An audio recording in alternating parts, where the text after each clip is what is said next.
Bienvenue, si vous nous rejoignez dans 64 minutes, c'est l'heure de votre grand angle.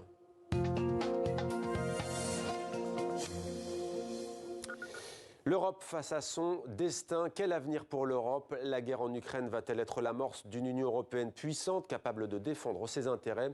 Ou bien le vieux continent va-t-il au contraire sombrer dans une profonde crise économique et sociale? On en parle avec Chloé Ridel. Bonsoir. Bonsoir. Soyez la bienvenue sur TV5 Monde. Vous êtes directrice adjointe de l'Institut Rousseau, auteur d'une guerre à l'autre aux éditions de l'Aube. Je rappelle aussi que vous avez été haut fonctionnaire et que vous connaissez bien l'Europe pour avoir travaillé plusieurs années au cœur des institutions à Bruxelles, Paris ou encore Bucarest en Roumanie. Avant de vous donner la parole, on va écouter le chef de la diplomatie européenne, Josep Borrell. Il s'est exprimé hier, il y a quelques heures, alors qu'il s'apprête à prendre la parole à l'ONU, où se tient la 77e Assemblée générale des Nations Unies. On va voir ce qu'il va dire, mais on a déjà une teneur de ses propos, puisque le chef de la diplomatie européenne a annoncé que de nouvelles sanctions allaient être prises contre Moscou, et c'est à l'agenda de l'Union européenne. On l'écoute.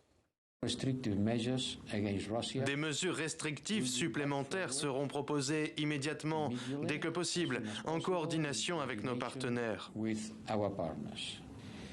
Conformément à la Charte des Nations Unies et au droit international, l'Ukraine exerce son droit légitime de se défendre contre l'agression russe afin de reprendre le contrôle total de son territoire. Et elle a le droit de libérer les territoires occupés à l'intérieur de ses frontières internationalement reconnues. Et pour cela, nous continuerons à soutenir les efforts ukrainiens d'approvisionnement en équipement militaire aussi longtemps qu'il le faudra. Voilà, Josep Borrell, il y a quelques heures, il va prendre la parole incessamment sous peu à l'ONU. Et la nuit dernière, réunion extraordinaire des ministres des Affaires étrangères des 27. Paul Germain est à Bruxelles, notre correspondant. Bonsoir Paul. Visiblement, l'Union européenne ne compte pas rester les bras croisés face aux nouvelles menaces de Vladimir Poutine. Effectivement, on a l'impression que les 27 ont été piqués au vif par les derniers propos, les déclaration de Vladimir Poutine. Josep Borrell a d'ailleurs déclaré qu'il est clair que le président russe veut détruire l'Ukraine. Et de son côté, Ursula von der Leyen a déclaré qu'il était inévitable maintenant de prendre de nouvelles sanctions. Alors, quelles sanctions? À Bruxelles, on nous dit que les discussions sont confidentielles, mais les 27 auront l'occasion d'accorder leur violon dans une dizaine de jours lors d'un sommet informel à Prague. Mais ce qui est sûr, c'est que les choses ne seront pas faciles parce que pour adopter de nouvelles sanctions, il faut l'unanimité et certains pays freinent des quatre fers, comme par exemple la Hongrie de Viktor Orban qui déclare que les sanctions actuelles déjà pèsent beaucoup trop lourd sur l'économie européenne. Alors, à côté des sanctions, il y a également l'aide militaire. Josep Borrell a proposé de débloquer une nouvelle tranche de 500 millions d'euros pour couvrir les dépenses militaires de l'Ukraine. L'Union européenne a déjà déboursé 2,5 milliards. Et puis les 27 qui étaient réunis cette nuit à New York ont également proposé d'augmenter les livraisons d'armes à l'Ukraine. Le seul problème, et Josep Borrell l'a reconnu, c'est que les stocks d'armement des 27 sont en train de fondre et ça tombe plutôt mal au moment où Vladimir Poutine est en train de mobiliser à tour de bras.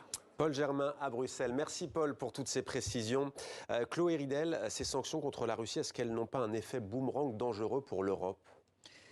Je ne crois pas. En tout cas, quand on entend notamment l'extrême droite dire que ces sanctions nous frapperaient davantage nous que la Russie, c'est un mensonge. La Russie est considérablement affaiblie par les sanctions. C'est 7% de récession pour 2022, c'est 7% de réduction de la production industrielle, 90% pour la production automobile. C'est 1200 entreprises qui ont quitté la Russie et qui représentaient 40% de son PIB. Donc la Russie est considérablement impactée et en témoigne le chantage que fait Vladimir Poutine en disant... Soit vous enlevez vos sanctions, soit je vous coupe le gaz. Bon, pour l'instant, mais entendre parler de rationnement en Europe, c'est quand même un mot qui n'est pas anodin. Ça prouve aussi qu'il y a quand même un contre-coup à payer. Ça n'est pas dû qu'à la guerre en Ukraine. L'inflation avait commencé avant. Voilà, on a l'impression que la guerre en Ukraine est responsable de tous les maux de la France et de l'Europe. Je pense qu'il faut savoir faire la part des choses. L'inflation a commencé en 2021. Et concrètement, ce qu'on paye aussi dans ces pénuries d'énergie, c'est l'incapacité des gouvernements à prendre les décisions qui s'imposaient il y a longtemps déjà pour aller vers plus d'énergie renouvelable, etc. Aujourd'hui, on a 20 réacteurs nucléaires qui sont à l'arrêt. Ça, c'est pas dû à la guerre en Ukraine et ça pèse sur notre capacité à fournir de l'électricité. Donc, la guerre en Ukraine n'est pas responsable de tous les maux de la France en ce moment. Elle les aggrave, sans doute, mais il faut savoir pourquoi nous payons ce prix. Nous payons ce prix pour que nos principes soient respectés. Et je pense que si on décidait de s'asseoir sur nos principes, on aurait un prix beaucoup plus élevé, in fine, à payer. Mais certains redoutent tout de même, Paul parlait de Viktor Orban, de la Hongrie et du Premier ministre. Est-ce qu'il n'y a pas le risque aussi que cette crise énergétique, l'inflation qu'on évoque, elle favorise les égoïsmes nationaux au détriment de la solidarité européenne? Si c'est le cas, on ne voit pas comment on pourrait avoir une Europe puissante à travers le monde.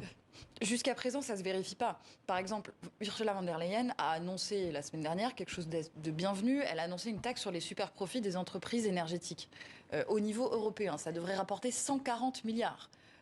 Donc ça, c'est quelque chose qui adresse la question de qui paye ce prix finalement. C'est pas aux plus modestes de payer ce prix.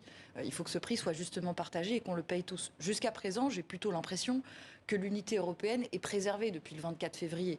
L'Europe a su faire de son unité une priorité. Ça ne veut pas dire que tous les désaccords ont disparu, mais ils sont passés au second plan. Vous avez raison, il y en a qui, au sein de l'Europe, pour parler de Viktor Orban, s'émancipent totalement de l'unité européenne. Viktor Orban, non seulement ne fournit pas d'armes à l'Ukraine, mais refuse même que des armes transitent sur son territoire, vient de signer un nouveau contrat gazier avec Gazprom. Et donc ça nous a fait... Il a demandé à la minorité magyar d'Ukraine de ne pas combattre contre l'armée russe.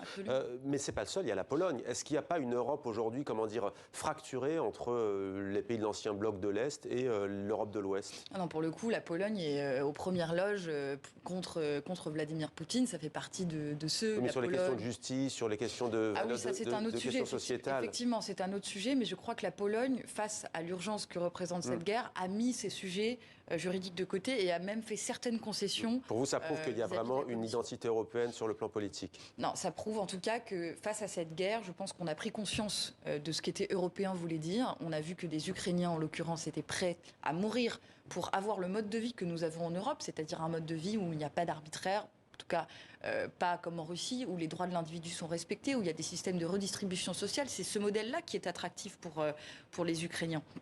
Donc je pense ils nous ont montré que ce mode de vie-là valait la peine d'être défendu et que ça devait être la nouvelle boussole de l'Europe. Alors vous, ce qui est intéressant, c'est que vous dites, Chloé Ridel, que de la même manière que la Seconde Guerre mondiale a été le point de départ, on le sait, la construction d'une Europe de la paix, et bien là, ce conflit russo-ukrainien, si douloureux soit-il, peut être l'amorce d'une Europe forte, puissante, qui peut défendre ses intérêts et son modèle de civilisation. Est-ce que vous pouvez préciser votre pensée, sur quoi vous basez-vous? Je pense qu'on est à un point de bascule historique où effectivement on peut inventer à partir de cette guerre une nouvelle idée de l'Europe. L'Europe, comme vous l'avez dit, s'est construite dans les années 50 sur plusieurs piliers. D'abord, l'objectif, c'était de construire de la paix et la prospérité sur le continent, et c'était progressivement d'arriver à une grande fédération et de construire un grand marché. Ces trois piliers, ils ont fonctionné pendant 50 ans et ils se sont totalement effondrés sur les réalités du XXIe siècle. La paix n'était plus un moteur suffisant pour notre action commune. La perspective fédérale, il y a eu le non au traité constitutionnel de 2005, donc elle a été compromise. Et puis le marché a concentré toutes les critiques à juste titre, puisqu'il était injuste, notamment socialement. Et donc pendant 20 ans, l'Europe, après que ces piliers de l'idée européenne d'après-guerre se soient effondrés, a totalement vivoté, a totalement improvisé et rentré dans 20 ans de crise, et on a totalement raté notre entrée dans le XXIe siècle. Et ça fait longtemps qu'on parle de la nécessité pour l'Europe de savoir faire valoir ses intérêts, notamment vis-à-vis des États-Unis. Mais justement, est-ce que les États-Unis n'empêchent pas cette l'occasion. Vous dites que cette guerre offre cette occasion, mais est-ce que les États-Unis, quelque part, ils reviennent d'ailleurs en force en Europe, on entend parfois des voix dire l'Europe, c'est un peu le vassal toujours des États-Unis aujourd'hui. Ça peut paraître caricatural, mais il y a quand même du vrai. Ah, mais complètement. Et moi, je pense que c'est le grand risque à travers ce conflit. Je pense que sans les États-Unis, peut-être que l'Ukraine n'existerait plus aujourd'hui en tant qu'État. Les États-Unis ont dépensé 50 milliards, soit 2 fois plus que nous, en soutien à l'Ukraine. Oui. Donc on voit bien, et on l'a vu dès les premiers jours de la guerre, au bout d'un mois, les Allemands nous ont dit on n'a plus de réserve, on n'a plus d'armes à fournir. Oui. Donc les États-Unis, effectivement, ce sont plus eux qui sont en soutien de l'Ukraine que l'Europe. Oui, mais ça la rend d'ailleurs le parapluie un peu.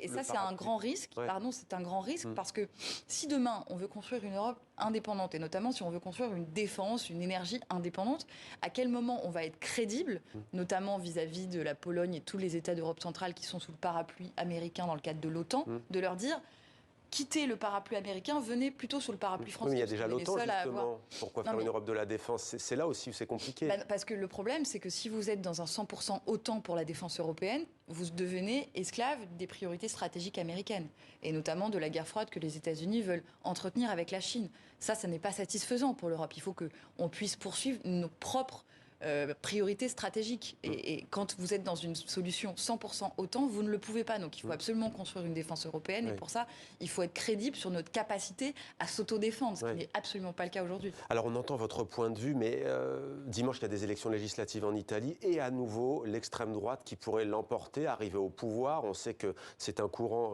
notamment Fratelli d'Italia, Frères d'Italie, très eurosceptique, pour ne pas dire europhobe. Comment expliquez-vous ce malaise en Europe? S'il y avait vraiment un rêve, une aspiration des peuples à plus d'Europe, on n'aurait pas des courants populistes qui s'imposent un peu partout comme ça, même si, il ne faut pas caricaturer, il y a aussi la gauche qui parfois l'emporte. En fait, Giorgia Meloni, elle s'inscrit dans un front européen des droites identitaires qui ne veulent pas sortir de l'Europe. Giorgia Meloni ne veut pas sortir de l'Europe, ils ont simplement une autre idée de l'Europe. Donc je ne suis pas sûre que le succès de ces droites-là devrait être interprété comme quelque chose qui va contre l'Europe. Simplement une Europe barricadée, une Europe. Ils veulent une Europe effectivement qui fasse de la lutte contre l'immigration sa priorité, qui s'assoit sur l'état de droit, qui lutte contre ce qu'ils appellent l'idéologie du genre, qui restreigne le droit à l'avortement. C'est ça qu'ils veulent comme Europe. Et je pense que c'est très dangereux à ce moment précis de l'histoire où notre priorité, c'est de construire une Europe puissante, autonome, de soutenir l'Ukraine, de devenir neutre en carbone, de devenir des leaders mondiaux sur l'écologie. Ça doit être ça nos priorités. Et eux, ils veulent nous détourner nos regards et nous dire non, la priorité, c'est pas ça. C'est la lutte contre l'immigration, c'est l'idéologie du genre. C'est précisément ce que dit Viktor Orban dans un discours qu'il a tenu en Roumanie en juillet. Il disait... L'Ukraine, la crise économique, la crise énergétique, c'est un écran de fumée. La vraie priorité, c'est l'immigration et le genre. Et donc, si Giorgia Meloni l'emporte demain, le risque, c'est qu'il détourne nos regards de l'urgence présente. Merci beaucoup pour votre analyse. Merci d'être venu sur notre plateau, Chloé Ridel. Je rappelle donc le titre de votre livre qui s'appelle sous les yeux. C'est ça, on le voit d'ailleurs, voilà, d'une guerre à l'autre. C'est aux éditions de l'Aube, l'Europe face à son destin. Merci à vous d'être venu sur notre plateau.